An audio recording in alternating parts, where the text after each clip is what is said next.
दादी, किसी ने पूछा है कि बाप दादा आपके तन में आते हैं तो आपको उस समय क्या फीलिंग होती है?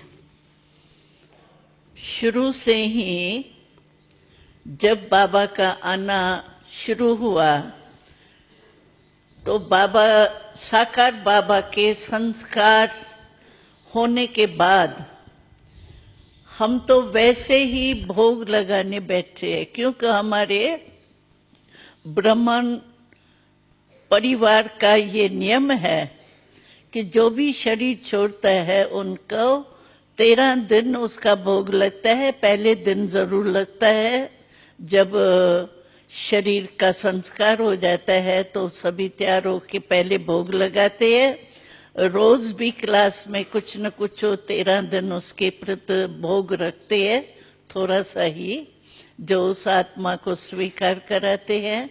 तो बाबा के संस्कार के बाद हम भोग लगाने के लिए बैठी थी, लेकिन बाबा को आना है ये मुझे भी पता नहीं था, और बाबा का पाठ चलना है ये भी पता नहीं था। जैसे क्वेश्चन सभी के थे, क्योंकि अचानक बाबा का हुआ था तो सबके मन में ये क्वेश्चन थे। तो बाबा अव्यक्त हो गया तो सेंटर कैसे चलेंगे, मुरली कैसे मिलेंगी और डायरेक्शन कौन देगा, ये सब के क्वेश्चन थे, हमारे भी क्वेश्चन थे। लेकिन जब भोग लगाने बैठे थे तो अचानक उसी दिन बाबा आया था। ये जो पाठ हमारा शुरू हुआ उसी दिन बाबा अचानक आया था, और उसी दिन ही मैं समझती हूँ सारे क्वेश्चंस का उत्तर दिया था। तो सभी के मन में जो दुविधाएं थी ना, क्या होगा कैसे होगा, तो वो बाबा ने सभी उत्तर देने थे, क्योंकि बच्चों के क्वेश्चन चलेंगे तो थे तो ऐसे ही ना, क्या क्यों, इसीलिए बाबा ने फौरन ही स्टॉप करने के लिए आए थे। तो पहले दिन से हमें ये अनुभव है कि जितना समय बाबा हमारे बॉडी में, शरीर में आते हैं, यूज करते हैं हमारी बॉडी, उतना समय मेरे को कुछ पता नहीं होता है।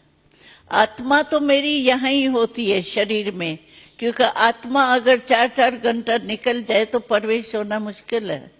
इसीलिए होती तो आत्मा हमारी इसी शरीर में ही है, लेकिन हमारा कॉन्शियसनेस, मैं गुलजार हूं, ये कॉन्शियसनेस जो है वो मर्ज होती है।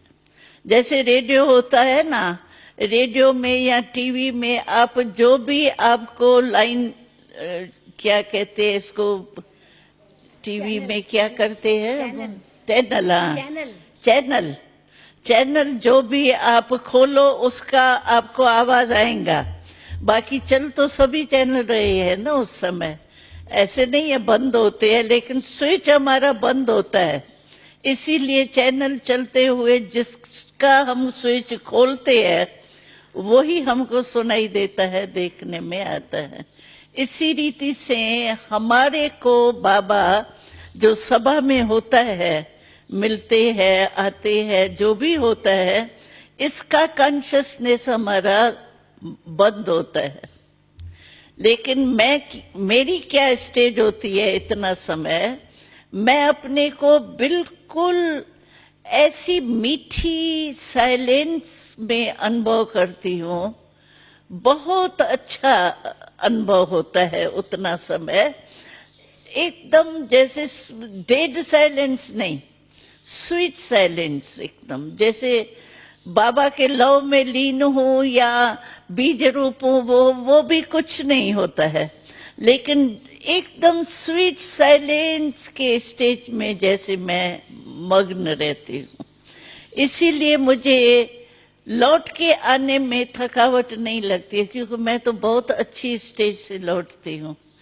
तो स्वीट साइलेंस के स्टेज से लौटने के कारण मेरे को थकावट भी नहीं होती, और जो यहाँ चलता है वो कुछ दिखाई नहीं देता, सुनाई नहीं देता। लेकिन क्वेश्चन दूसरा कोई करते हैं तो आपको ये नहीं आता, तो मैं भी सुनती तो अच्छा है।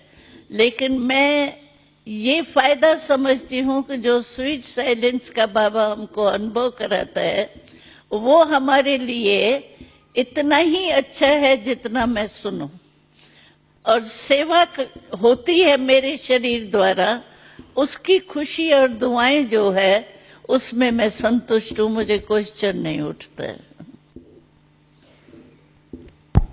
मैं समझती हूँ आप समझ गए होंगे अनुभव दादी का, कैसे बाबा आते हैं। फिर दादी किसी ने पूछा है कि ब्रह्मा बाबा के अव्यक्त होने के कितने समय के बाद ये निश्चित किया गया कि आप बाबा के रथ बनेंगे? वो जब पहले बाबा आया ना, पहले तो क्वेश्चन के उत्तर ही दिए हैं मेरे ध्यान में अभी भी।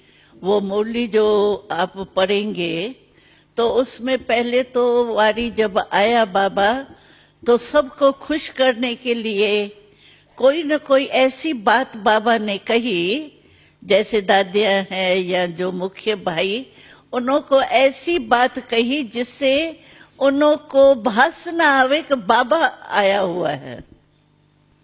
समझो साकार में जो बाबा ने उनको कुछ कहा होगा ना, तो पहले ही मिलने में बाबा ने उनको ऐसी कोई बातें बताई कही, समझो मुलाकात करता है तो जो बाबा उनको विशेष वो टाइटल दे के बोलता है, उसी ही रूप से बाबा ने उनसे मुलाकात की। तो सभी के अंदर ये वायुमंडल हो गया, बाबा आया बाबा आया बाबा आया। नहीं तो नई बात थी ना, बाबा कहाँ से आएगा, चला गया। तो इसीलिए बाबा ने पहले मुरली में तो क्वेश्चंस के उत्तर दिए हैं, लेकिन डायरेक्शन दिया था। तो ये बाबा मिलता रहेगा, बाबा आता रहेगा। और बाबा फिर दूसरे तीसरे वारी भी आया तो उसमें बाबा ने दादी और दीदी को मुकर्रर किया, निश्चित किया सभी सभा के आगे, तो ये आप के निमित्त बनेंगी। और संदेशी का पाठ जो है वो एक ही रथ द्वारा चलेगा। बाबा ने अनाउंस किया था, बस एक दो मुरली के बाद ही किया था। तो एक दो मुरली के बाद फिर किसने, दादी जी ने डिसाइड किया कि आप ही रथ रहेंगे? बाबा ने कहा ना, तो एक ही रथ द्वारा हो तो दादी दीदी से पूछा होगा भाई आप को यही राय पसंद है, तो उन्होंने कहा एक ही हो तो ठीक है, तो बस वो चल पड़ा।